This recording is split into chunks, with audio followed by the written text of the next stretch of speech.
दर्शितं मे तस्मै श्री गुरुवे नमः। सत्य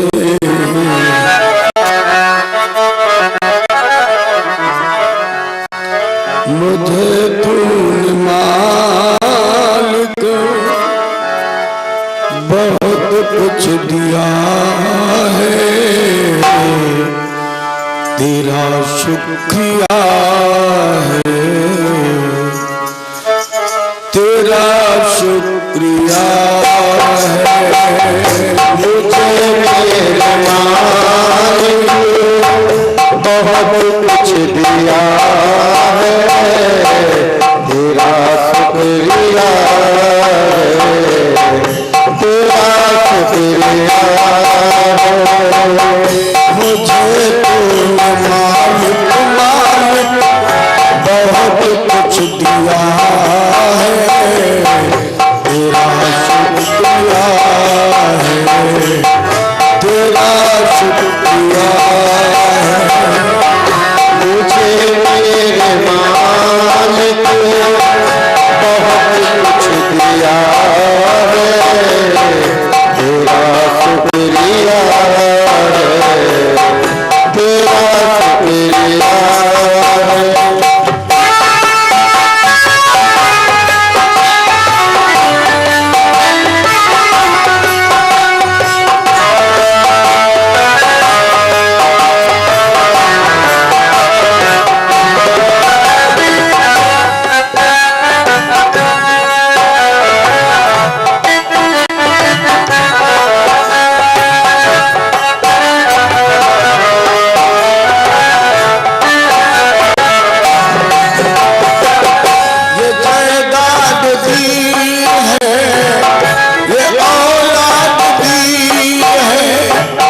मुसीबत पड़ी तो इमदाद दी है, ये जायदाद दी है, ये औलाद दी है। मुसीबत पड़ी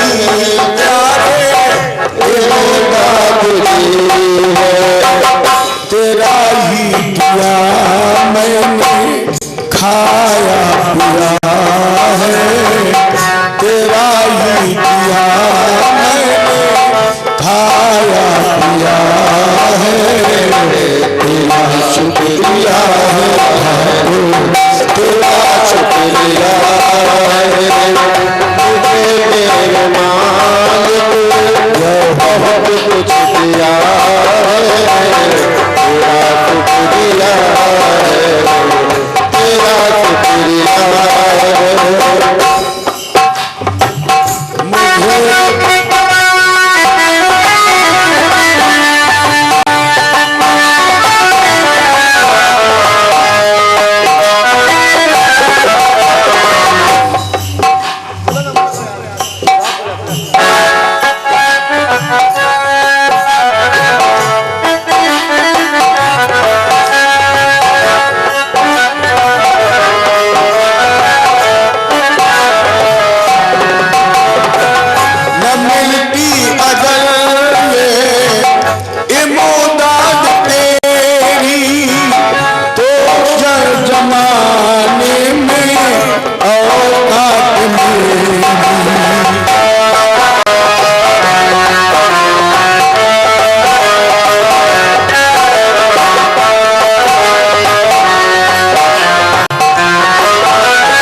सहारे जिया है, ये बंदा तेरे सहारे जिया है, तेरा शुक्रिया है, तेरा शुक्रिया है।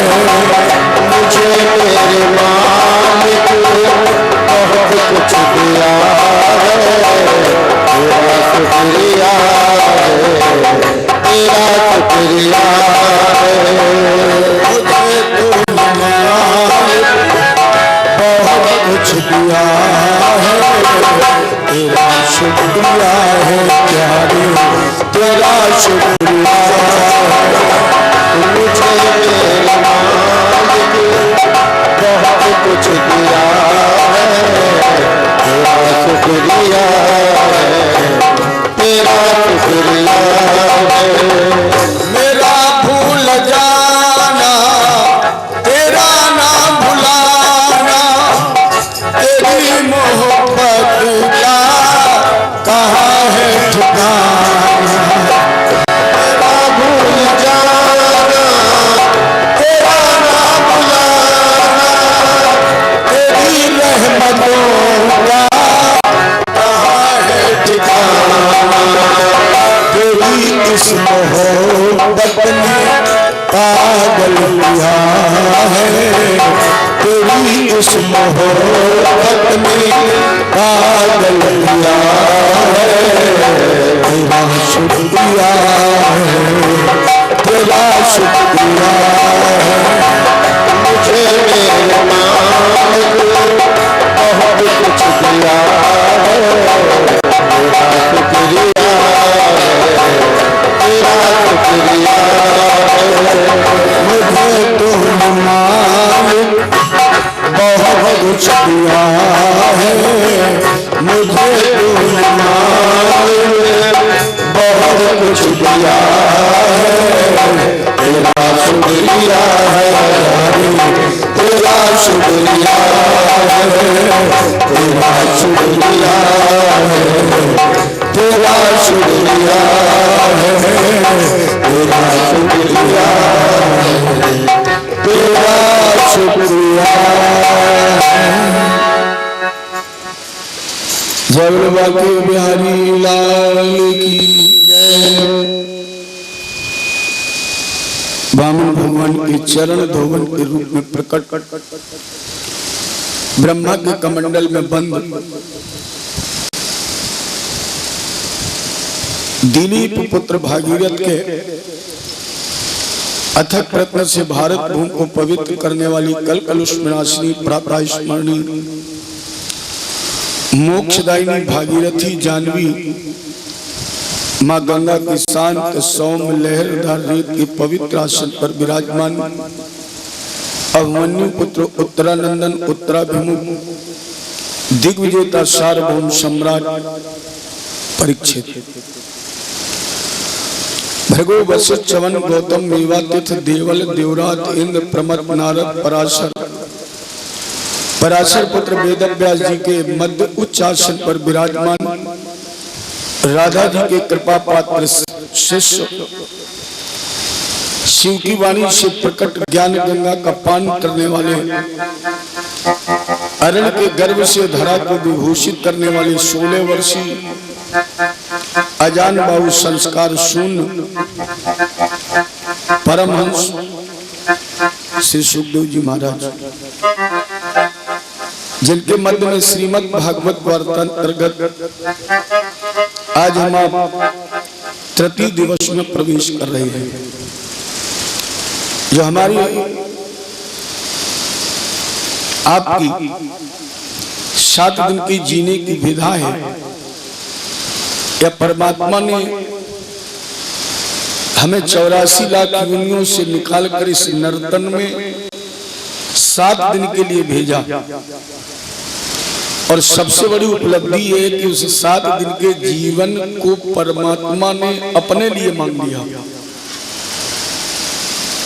मैंने वो जो 7 दिन का जीवन हमें आपको मिला है, कितने हम आप बड़भागी हैं कि वो 7 दिन का जीवन हम ठाकुर जी की छत्र छाया में बैठ करके ही व्यतीत कर रहे हैं। क्योंकि विधा, ये कला, ये ज्ञान, ये ग्रंथ, ये पावन समय सबको नहीं मिलता है। बहुत से लोग ऐसे हैं जो जीवन पर्यंत तैयारी करते हैं, न जाने कितनी आशाएं, उम्मीद, आकांक्षाएं, अपेक्षाएं रखते हैं, और इस आयोजन को कराना तो दूर, इस ग्रंथ की छत्र छाया में भी उन्हें बैठने का गौरव नहीं मिल पाता है।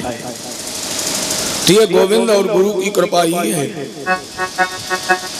कि हमें आपको इसी कल्प वृक्ष श्रीमद् भागवत जी की छत्र छाया में बैठने का गौरव मिला और निर्विघ्न रूप से आज हम आप तृतीय दिवस में उसकी सेवा में उपस्थित हैं, जिसमें कितनी सुंदर हमारे आपके बीच चर्चा चली भक्त ध्रुव की, जिसने 5 वर्ष की उम्र में देवर्षि नारद की प्रेरणा से 6 महीने में ही परमात्मा को प्राप्त कर लिया। ऐसे ध्यान देने की बात यह है कि भजन करने की कोई उम्र नहीं है, भक्ति करने की कोई उम्र नहीं है, सत्संग की कोई उम्र नहीं है। संसार के जितने भी सांसारिक कार्य हैं, इनको बिलग कर जितनी शीघ्र हो सके उतनी जल्दी गुरु और गोविंद की शरण में जाएं। हम तो स्वयं सुने ही, लेकिन अनिवार्य रूप से इन प्रसंगों को बच्चों को भी सुनाएं। कम से कम उन्हें ज्ञान तो हो कि हमारे सत्संग की, हमारे भजन की स्थिति क्या है। जब वो सुनेंगे कि 5 वर्ष की उम्र में ध्रुव ने भगवान को प्राप्त कर लिया, तो कहीं ना कहीं किसी बच्चे के अंदर ये संस्कार पैदा होगा कि अगर ध्रुव 5 वर्ष में प्राप्त कर सकता है तो क्या मैं नहीं कर सकता हूँ। तो उसे अपने पुरातन शैली का, पुरातन इतिहास का, अपनी सामाजिकता, अपनी सांस्कारिकता का उसे ज्ञान होगा। और ये सत्संग, ये समागम, ये कथा, ये सारी चीजें हमारे आपके निर्माण के लिए ही है, चरित्र निर्माण के लिए हैं। तो उस प्रसंग से हमें 2 शिक्षाएं मिली। कल आपने सुना कि जब ध्रुव आया तो सूरज को प्रणाम पहले किया और सूरज ने ध्रुव को गोद में उठा लिया। जिस माँ ने एक दिन अपमानित करके भगाया था ध्रुव को और कहा ध्रुव तेरे भाग्य में पिता की गोद में बैठना नहीं लिखा। वेदव्यास जी ने लिखा है, गर्भे तुम साध्यात्मानम यदि छसन पाशनम। अगर तुम्हें राजगद्दी की आकांक्षा है, अगर तुम्हें राजा बनना है, तो मेरे गर्भ से जन्म लो या मेरे गर्भ से जन्म लेना चाहिए था। बैठन को नृप गोद जो लिखा हो तो कर्म, तो सुनीत के गर्भ से काहे को ले तो जन्म। वही ध्रुव जब लौट करके आया तो सूरज ने गोद में क्यों उठा लिया? जिसके लिए इतने कटु, इतने कठोर, इतने कर्कश शब्दों का प्रयोग किया। वही ध्रुव जब लौट कर आया तो सूरज ने गोद में उठा लिया क्यों? हमारे पूज्यपाद गोस्वामी जी ने बहुत सुंदर उत्तर दिया है। क्यों उठाया? बोले जा पर कृपा राम के होई, जा पर कृपा राम के होई, ता पर कृपा करे सब कोई, ता पर कृपा राय पर होई, ता पर कृपा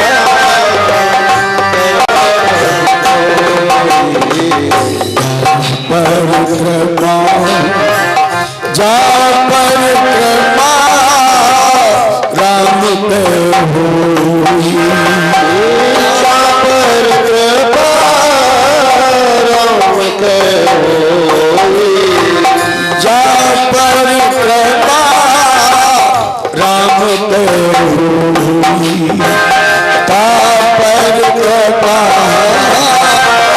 पर कृपा कर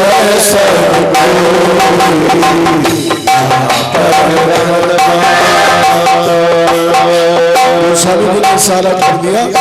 जा पर कृपा राम के होई, ता पर कृपा करे सब कोई। जिस पर हमारे ठाकुर जी की, रघुनाथ जी की कृपा हो जाती है, उस पर सभी कृपा करते ही है, वो सभी की कृपा का पात्र बनता ही है। दूसरा संदेश मिलता है, राम जी ने कहा, सुन जननी सुई सुत बड़ भागी, जो पितु मात चरण अनुरागी। वशिष्ठ जी ने तो यहाँ तक लिख दिया है, कह दिया है भरत जी से, अनुचित उचित विचार तज जे मानी पित बहन। माता पिता का आदेश हो, पुत्र को उचित और अनुचित का विचार न करके उसको अक्षरशः मान लेना चाहिए, पालन करना चाहिए। और जब ध्रुव ने ये किया तो भगवान की कृपा का वो पात्र बना, जो चाहता था वो भी मिला और जो नहीं चाहता था वो भी मिला। जो आज भी ध्रुवलोक में तारा के रूप में स्थित है, आकाश में जितने भी ग्रह नक्षत्र हैं, तारा मंडल, ये सब चलते हैं, सब गतिमान है। लेकिन एक ध्रुव तारा ऐसा नक्षत्र, एक ग्रह है जो अपने स्थान पर अटल है। अब किसी तारे पर रात में दृष्टि टिकाएं तो थोड़ी देर में आपको हिलता नजर आएगा, ऐसा लगेगा कि हिल रहा है या चल रहा है। लेकिन जब आपकी आंख ध्रुव तारे पर पहुंच जाएगी तो आप पूरी रात उसे निहारना, लेकिन वो ना तो हिलेगा और ना अपने स्थान से चलेगा, ये अटल है। इसी ध्रुव के पावन वंश में अंग नाम के राजा हुए। अंगम सुमनसम ख्यात कृत मंगरसम गयम सुनीथांगस या पत्नी सुस्वे बेल मुलवड़म। अंग की पत्नी का नाम था सुनीथा, सुनीथांगस या पत्नी, जिससे एक पुत्र पैदा हुआ बेन। लेकिन ये अधम था, ये पापी था। राजा परीक्षित ने एक प्रश्न किया, महाराज तस्शील निदेशादो ब्रह्मणस महात्मना। ये जो अंग नाम का राजा है, ये ब्राह्मण सेवी है, ये संत सेवा करता है। और एक संत सेवी पिता के अधर्मी पुत्र हुआ, जबकि अपने यहाँ मान्यता है, अपने यहाँ शास्त्र कहते हैं आत्मन जायते इत सा आत्मजा। पिता की आत्मा ही पुत्र रूप में जन्म लेती है, और पिता की आत्मा अगर पुत्र रूप में जन्म लेती है तो पिता धर्मात्मा है, पुत्र धर्मी कैसे हो गया? बहुत सुंदर उत्तर दिया महाराज जी। अंग निसंतान थे और इन्होंने अश्वमेध यज्ञ कराया। इस यज्ञ को अत्रि महाराज जी संपादित करा रहे थे। जब आहुति दी गई तो ये आहुति देवताओं ने ग्रहण नहीं की, तो यज्ञाचार्य ने कहा कि राजन, तुम्हारी दी हुई आहुतियां देवता ग्रहण नहीं कर रहे हैं, क्यों? बोले तुम अभी निसंतान हो। परिणाम स्वरूप उन्होंने पुत्रेष्ट यज्ञ कराया। उस पुत्रेष्ट यज्ञ से इन्हें प्रसाद मिला और इस प्रसाद को ग्रहण करके सुनीता ने वेण को जन्म दिया। वेण को जब ये अधम हो गया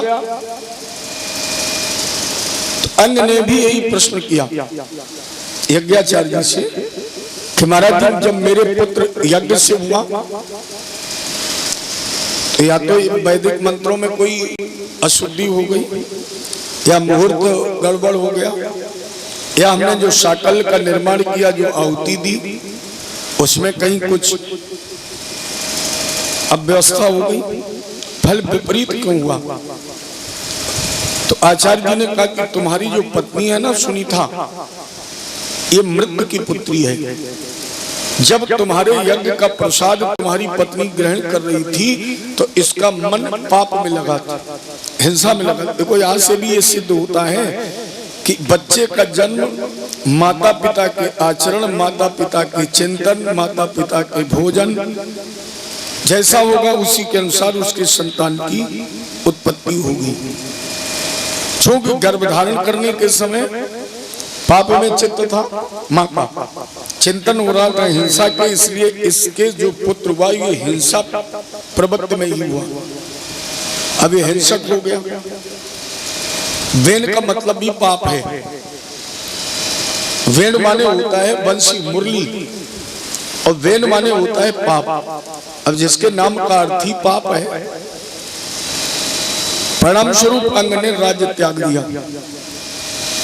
महात्माओं ने वेन को ही राजा बना दिया, और जैसे राजा बना तो इसने सबसे पहले आदेश निकाला। एक अध्यादेश जारी हुआ न यष्टव्यम न दातव्यम न होतव्यम ध्वजा क्वचित।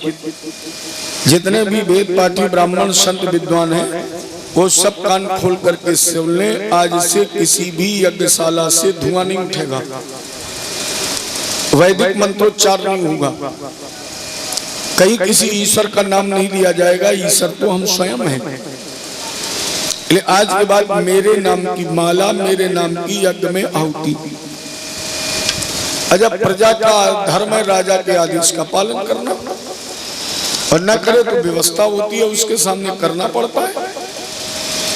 जैसे आज लोकतंत्र है, प्रजातंत्र है, हमें सरकार चुनने का अधिकार है, लेकिन अगर हमने सरकार चुन ली तो उसके जो 5 साल के निर्णय हैं वो हमें सहन करने पड़ेंगे। अधिकार जब 5 वर्ष के बाद मिलेगा तब हम परिवर्तन करेंगे, लेकिन 5 वर्ष तक जिस सत्ता को हमने चुना है, जिसकी सरकार हमने बनाई है, उसके आदेश का पालन करना हमारा धर्म है, कर्तव्य है, करना ही पड़ेगा।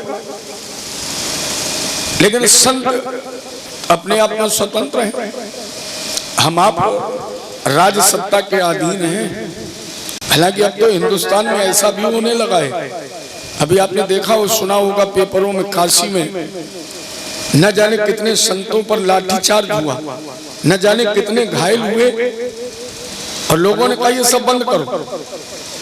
बताइए, जो देश राम और कृष्ण का है, ये देश हमारा आपका नहीं है, किसका है? राम और कृष्ण का। जिस देश में हमने जन्म पाया, जो राम और कृष्ण का है, उस देश में राम कहना भी अब अपराध है। तो ये सारी आज की स्थितियां हैं, खैर उससे मुझे कोई लेना देना भी नहीं है।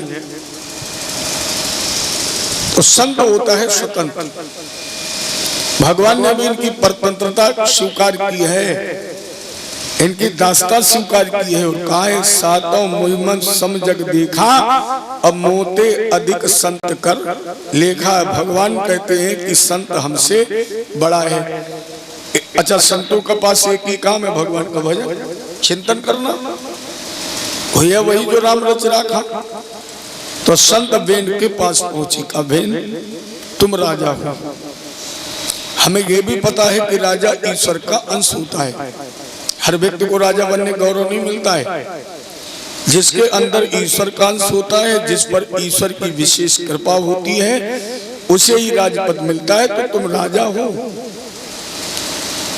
तुम राजसी भोग करो, राजसी व्यवस्था देखो, लेकिन जो राजाओं का भी राजा है, उस महाराजा के क्रिया कार्य में व्यवधान मत करो। अरे बहन, जो यज्ञ करते हैं, जो तप करते हैं, जो दान करते हैं, जानते हो उन्हें क्या मिलता है? आयु श्री बल कीर्ति नाम तव तात विवर्धनम।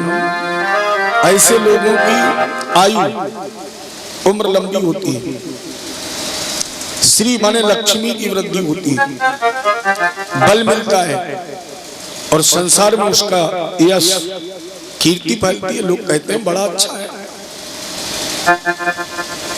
वेन ने कहा महात्माओं में ऐसा लगता है कि तुम्हारी बुद्धि खराब हो गई, तुम पद से भटक गए हो। महात्माओं ने पूछा क्यों? वेन ने कहा महात्मन, मेरे जैसा ईश्वर तुम्हारे सामने मौजूद है। अरे ईश्वर का लक्षण क्या है? संपूर्ण समाज की व्यवस्था देखना, इच्छा हो उसे भोजन देना, इच्छा ना हो उसका भोजन छीन लेना। ईश्वर का लक्षण क्या है? जिसे चाहे उसे दुख दे दे, जिसे चाहे उसे सुख दे दे, और ये सारे लक्षण मेरे अंदर है। मैं प्रजा में जिसे चाहूं उसे सुख पहुंचा दूं, जिसे चाहूं उसे दुख पहुंचा दूं। इसे मेरा पूजन करो। महात्मा वालसावत युवम व अधर्मे धर्म मानिना ये व्रतदम पतिम जार पतिम उपासते। हमें ऐसा लगता है कि तुम पति वंचक नारी जैसी गति में हो। जैसे पतिवंचक स्त्री अपने पति को गाली दे, वह सभ्यता करे, अशिष्टता करे, और किसी दूसरे पुरुष की पूजा करे, आरती उतारे, वैसे तुम मेरे जैसे ईश्वर का विरोध करके किसी दूसरे ईश्वर तो पंचपति वंचक नारी जैसी तुम्हारी स्थिति है। महात्मा देखो, महात्मा से टकराना खेल नहीं है। संत जितना सरल है, जब तक सरल है तब तक ठीक है, अगर क्रोध में आ जाए तो फिर भगवान भी कांपते हैं। संत महाराजा भृगु को क्रोध आ गया तो भगवान के छाती में लात मार दी, नहीं बख्शा। नारद जी को गुस्सा आ गई, सीता का हरण हुआ, भगवान नहीं बचा पाए, तो संत से टकराना खेल नहीं। महात्माओं ने कहा, अरे बहन तुम क्या किसी को मारोगे, पहले स्वयं बचकर दिखाओ। मारण मंत्र का प्रयोग किया और जैसे जल छोड़ा बेन का प्राणांत हो गया। कहीं कहीं लोग कहते हैं संत भगवान तुम्हें क्रोध करने की जरूरत क्या है, आप तो संत हैं, महात्मा हैं। हम लोगों से भी लोग कहते हैं पंडित जी आपको गुस्सा करने की जरूरत क्या है, आप क्रोध क्यों करते हो, अरे आप तो उपदेशक हैं, आप कथा कहते हैं, आपको क्रोध तो करने नहीं चाहिए, बिल्कुल सत्य है। लेकिन हम लोग क्रोध कभी नीत पर नहीं करते, अनीत बर्दाश्त भी नहीं करते। और आप इतिहास उठा करके देखें, जितना बड़ा विद्वान होगा आज से सनातन समय तक आप देखिए, जितना बड़ा विद्वान होगा, जितना संत होगा, जितना त्यागी होगा, जितना वैरागी होगा, उसके अंदर उतना ही क्रोध होगा। लेकिन क्रोध अनीत पर करेगा। हमारे दुर्वासा जी तो इतने क्रोधी थे कि जब आश्रम से निकलते थे तो चुल्लू में जल लेके चलते थे, इस तरह जल लेके चलते थे। और अगर आपने जरा भी अशिष्टता की, वही जल छोड़ दिया, तुम्हें श्राप दे दिया। किसी भी महात्मा का मेरे दृष्टिकोण में समस्त संतों में सबसे सरल अगर कोई संत थे तो वशिष्ठ जी, बिल्कुल सरल। इतने सरल थे कि विश्वामित्र ने जब इनके 100 पुत्रों की हत्या की तो भी वशिष्ठ जी ने क्रोध नहीं किया। अपना जब तक जाता है तब तक संत और विद्वान क्रोध नहीं करता है, लेकिन जब दूसरे का जाता है या मेरी जब इज्जत पर, मेरी प्रतिष्ठा पर, जब मेरे सम्मान पर आँच आती है तो फिर क्रोध ना करें, ऐसा हो ही नहीं सकता। लोग कहते हैं भाई क्यों ना करें, क्रोध क्यों ना करें, जितना तुम अन्न खाते हो उससे कहीं ज्यादा हम खाते हैं, जितना तुम दूध पीते हो उससे ज्यादा कहीं हम दूध पीते हैं, तो तुम गुस्सा करो, हम क्यों ना करें। अरे लोग कहते देखो महाराज जी एक बात हम कहना चाहते हैं आपसे, लेकिन गुस्सा मत करना। अब ये बताओ, गुस्सा वाली बात कहोगे तो गुस्सा तो आएगी, पहले कह रहे हो गुस्सा मत करना, जब तुम्हें पता है कि हमारी इस बात के कहने से गुस्सा आ सकती तो वो बात ही क्यों कहो। एक प्रतिबंध लगा रहे महाराज जी, नाराज मत होना। क्यों ना हो भाई नाराज, आप गेहूं खाते हैं, हम भी खाते हैं, लेकिन हाँ अनीत पर गुस्सा नहीं करनी चाहिए। नीत पर क्रोध न करे, लेकिन अनीत कभी बर्दाश्त करनी भी नहीं चाहिए। वशिष्ठ को जब गुस्सा आया, आई नहीं पहले तो, जब आया तो विदेहराज निम को इन्होंने मरने का श्राप दे दिया, तुम्हारी उम्र। हालांकि निम ने भी अपने गुरु जी को श्राप दिया, वशिष्ठ जी को भी शरीर त्यागना पड़ा, लेकिन वशिष्ठ जी इतने आवेश में आ गए कि इन्होंने यज्ञशाला में ही कह दिया कि शिष्य तेरी मृत्यु हो जाए। तो संत पहले तो क्रोध करता नहीं, और क्रोध करे तो फिर परमात्मा भी आपको बचाता नहीं। वैसे सबसे बड़ा क्रोध मौन है। आपने कोई अशिष्टता की, असभ्यता की, आपने संत ब्राह्मण का अपमान किया, और अगर वो न बोला, हल्के से मुस्कुरा दिया और न बोला, समझो तुम्हारा सब बेकार हो गया, फिर परमात्मा नहीं बचा सकता है। बोलने से तो उसकी जो क्रोधाग्नि होती है वो निकल जाती है, अगर न बोला, कहीं क्रोध उसने दमन कर लिया तो निश्चित अनिष्ट है। तो महात्मा पहले तो समझाते रहे, वे नहीं माना, आवेश में जल छोड़ा, श्राप दे दिया, इसकी मृत्यु हो गई। संत भगवान आश्रम पर भजन करने चले गए। बेन सुनीता का इकलौता पुत्र था, इसलिए सुरक्षित रख लिया। अच्छा, जब राज सिंहासन खाली हो गया तो जुआरी, शराबी, चोरी, डकैती, गृह कलह, गृह युद्ध, प्रजा अनुशासनहीन, तो महात्माओं ने बेन के पार्थिव शरीर को निकलाया, कमर का मंथन किया, दोनों पैरों का मंथन किया, और जब दोनों पैरों का मंथन किया तो एक काले रंग का बौना पुरुष प्रकट हुआ। जो बौना था रंग काला था। कहा महाराज जी मेरे लिए आदेश। महात्माओं ने कहा निषीद। निषीद माने होता है बैठ जा। इसी निषीद शब्द से निषाद जाति की उत्पत्ति हुई। वेन ने अपने जीवन में जितने पाप किए थे ये सब इस बौने पुरुष ने अपने सर पर ग्रहण कर लिए, इसलिए ये हिंसा प्रिय हो गए और ये जंगलों में निवास करने वाली जाति बन गई। महात्माओं ने अपने बार बेन के हृदय और दोनों भुजाओं का मंथन किया। बाहुभ्याम मध्यमानाभ्याम मिथुनम संपद्धति। दोनों भुजाओं का मंथन हुआ। और जब दोनों भुजाओं का मंथन हुआ तो अत्र तु प्रथमो राज्ञाम पुमान पृथ्वी यशा प्रदुरनाम महाराजो भविष्यति पृथुस्रवा यम चाशरती देवी गुणभूषण भूषणा अर्चनाम परारो है प्रथमे वरुंधति। भुजाओं के मंथन से नर और नारी का जोड़ा प्रकट हुआ। इसमें जो नर प्रकट हुआ है इसके अंदर भगवान विष्णु के चिन्ह, नाम रखा गया पृथु। जो नारी पैदा हुई इसके शरीर में मैया लक्ष्मी जी के चिन्ह है और इनका नाम रखा गया अर्ची। अर्थात विष्णु सपत्नी आज धरा का भार उतारने के लिए बेन के पार्थिव शरीर से प्रकट हो गए। प्रशंसन्त इसमं तम। जैसे इनका प्रकट हुआ तो जितने भी संत थे वो सब भगवान का स्तवन करने लगे, गंधर्व की तारीफ करने लगे, प्रशंसा करने लगे, गुणानुवाद करने लगे। महाराजा पृथु ने कहा भाई अभी तो मेरा केवल जन्म हुआ है, अभी मैंने कोई प्रशंसनीय कार्य भी नहीं किया। अब आप लोग हमारी झूठी तारीफ कर रहे हैं, प्रशंसा कर रहे हैं, मैं अभी प्रशंसा के योग्य नहीं हूं। महात्माओं ने पृथु को ही राजा बना दिया। पृथु ने राजा बन करके इस पृथ्वी का दोहन किया। ये पृथ्वी गाय रूप में भागी तो महाराजा पृथु ने इसका दोहन किया। परीक्षित जी ने कहा महाराज कस्मद्धार गोरूपम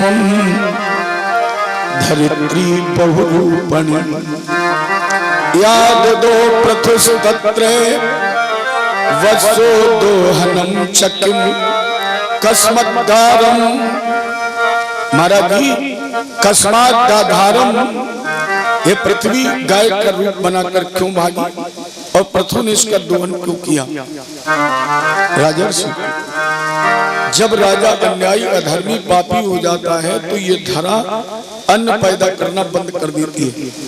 लेकिन ये निश्चित है कि पृथ्वी कभी निर्बीज नहीं होती, कभी निर्बीज नहीं। कितनी भी गहरी मिट्टी आप खोदें, आप 50 फुट नीचे की मिट्टी खोदें और उसे धूप में डाल दें और उसमें रोज थोड़ा बहुत जल छिड़कें तो आप देखना किसी न किसी बीज का उसमें अंकुरण होगा। कुछ नहीं होगा तो कोई ना कोई घासी बने, लेकिन उसमें कुछ ना कुछ होगा। ये कभी निर्बीज नहीं होती। पृथ्वी का काम है देवताओं के भोजन को संग्रहित करना। तो बेन जब अधर्मी हो गया, यज्ञादि के अनुष्ठान बंद हो गए, तो देवताओं के भोजन के लिए पृथ्वी ने अन्न अपने गर्भगृह में संग्रहित कर लिया। अब जब पृथु राजा बने तो प्रजा ने करुण क्रंदन किया। प्रजा रोने लगी, महाराज जी मुझे बचाइए। तो पृथु ने पृथ्वी का वध किया। पृथ्वी ने जब इनका आदेश नहीं माना तो शरम धनुर्संधाय, महाराजा पृथु ने धनुष पर बाण चढ़ा लिया। पृथु प्रजानाम कर्णम निशम्य पर देवितम शरम धनुषंधाय यत्र यत्र पलायति। प्रजा का करुण क्रंदन सुन करके महाराजा पृथु ने पृथ्वी का लक्ष्य बनाकर बाण छोड़ दिया। अब पृथ्वी गाय के रूप में भागी यत्र यत्र, जहां जहां भी जाती थी वहीं पर महाराजा पृथु का बाण दिखाई पड़ता था। कोई बचाने वाला नहीं मिला। ऐसे भाग रही थी जैसे जयंत भाग रहा था। तो जैसे जयंत को नारद जी मिले उसी तरह पृथ्वी को मिल गई। देवी कहां जा रही है? महाराज जी पृथु का बाण लगा है। नारद जी ने कहा पृथु के बाण से केवल पृथु ही बचा सकता है, उन्हीं की शरण में जाओ। तो वाचा महाभागम धर्म व्यापन वत्सला त्राहि मामक भूतानां पालनो वस्तितो भवान। पृथ्वी गाय के रूप में महाराजा पृथु के पास पहुंची। त्राहिमाम, रक्षा करो। महाराजा पृथु ने कहा तो मेरा एक ही लक्ष्य है, तो मेरे प्रजा के लिए अन्न पैदा कर दो। कहा महाराज जी मैं आपके सामने गाय के रूप में खड़ी हूँ, आप अभीष्ट बछड़े का निर्माण करके मेरे स्तनों से अपनी अभीष्ट वस्तुओं का दोहन कर लें। लेकिन मेरी भी एक शर्त है, आप मुझे समतल करें। मैं बहुत ऊंची नीची हूँ, आप मुझे बराबर कर दें। महाराजा पृथु ने शर्त स्वीकार कर ली और स्वयंभू मन को बछड़ा बनाया। स्वयंभू मन को बछड़ा बना करके वत्स कृता मनुपाणो दुहित्र सकल औषधि। स्वयंभू मन बछड़ा बने और महाराजा पृथु ने अपने हाथों के पात्र में समस्त बीजों का और औषधियों का दोहन किया। देवताओं ने इंद्र को बछड़ा बनाया, सोने के पात्र में अमृत का दोहन किया। महात्माओं ने बृहस्पति जी को बछड़ा बनाया, इंद्री रूपी पात्र में वेद रूपी ज्ञान का दोहन किया। गंधर्वों ने सर्वश्रेष्ठ गंधर्व विश्वावस को बछड़ा बनाया, कमल के पात्र में संगीत का दोहन किया। दैत्यों ने प्रहलाद जी को बछड़ा बनाकर लोहे के पात्र में मदिरा का दोहन किया। मैंने जिसे जिस वस्तु की आवश्यकता थी उसने इस पृथ्वी के स्तनों से दोहन किया। तब महाराजा पृथु ने इस पृथ्वी को समतल किया, बराबर किया, और बराबर करने के बाद जगह जगह पर नगर, गांव और छोटे छोटे पुर बसा दिए। ये जो नगर बसे हुए हैं, गांव बसे हुए हैं, ये परंपरा महाराजा पृथु की ही चलाई हुई है। यहीं से हम समूहों में निवास करने लगे। इसके बाद महाराजा पृथु ने 100 अश्वमेध की यज्ञ की दीक्षा ली कि हम 100 अश्वमेध का यज्ञ करेंगे। जगह चुनी गई ब्रह्मावर्त, हमारे यहाँ कानपुर बिठूर, और इसी कानपुर बिठूर ब्रह्मावर्त में अंग ने 100 अश्वमेध यज्ञ की दीक्षा ली। 99 यज्ञ पूर्ण हो गए। समय यज्ञ के लिए घोड़ा छोड़ा गया। इंद्र घबरा गए, कहोगे अगर यज्ञ 100 पूरे हो जाएंगे तो मेरा इंद्र पद चला जाएगा। कुर्सी से अगर सबसे जल्दी कोई घबराता है तो इंद्र, इन्हें बहुत डर लगता है। इनका स्वभाव है राजसत्ता से लगे रहना, तो इनका सिंहासन लेने लगे। ले जैसे घोड़ा छोड़ा गया, इंद्र ने छद्म रूप बनाकर घोड़े का हरण कर लिया। अच्छा, यज्ञ के आचार का धर्म है कि अपने यजमान के यज्ञ को सुरक्षित रखने की व्यवस्था करे, ये उसका दायित्व है।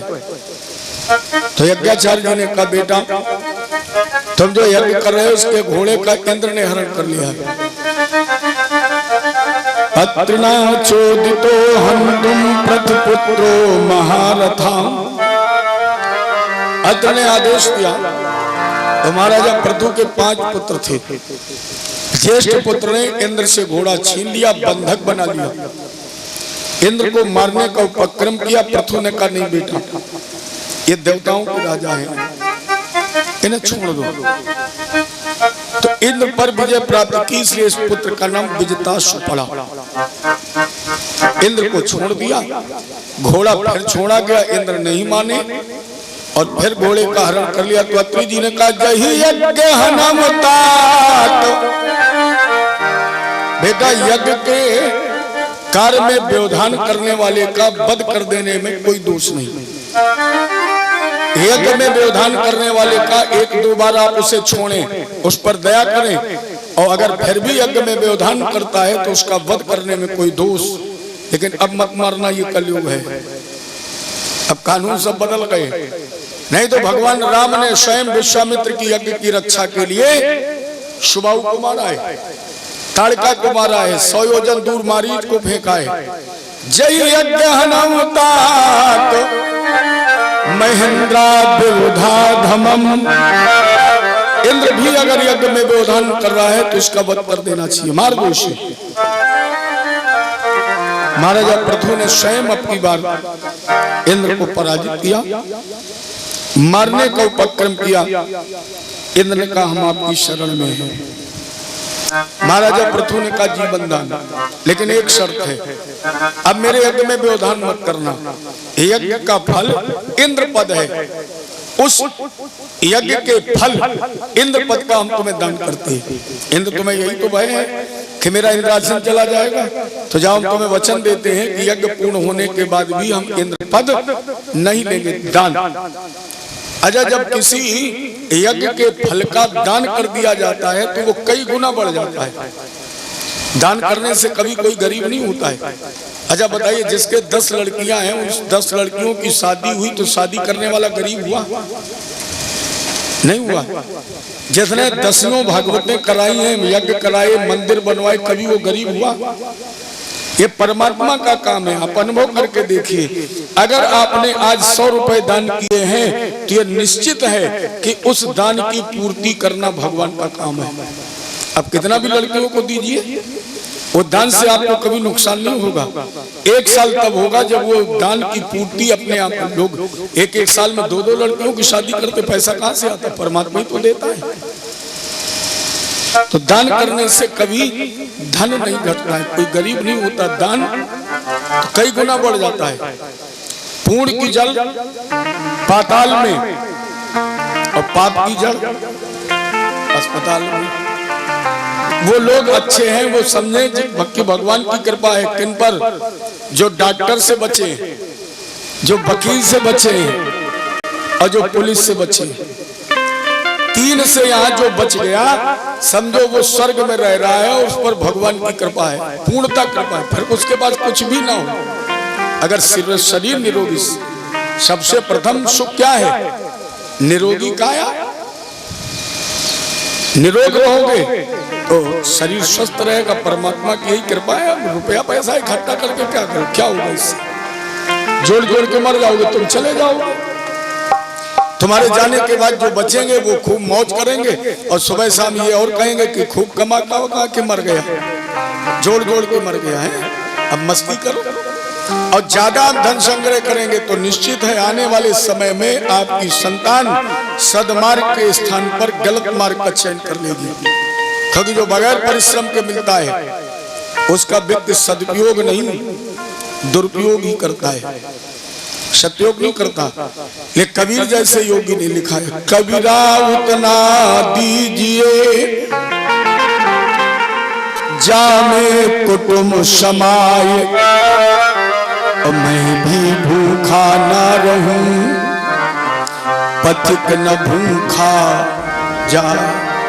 इतना मिल जाए, कितना? अगर हम चाहते हैं कि हम 300 रुपए मीटर का कपड़ा पहने तो परमात्मा 300 रुपए दे दे, और दूसरा है उसे भी हम 300 रुपए का पहना सके।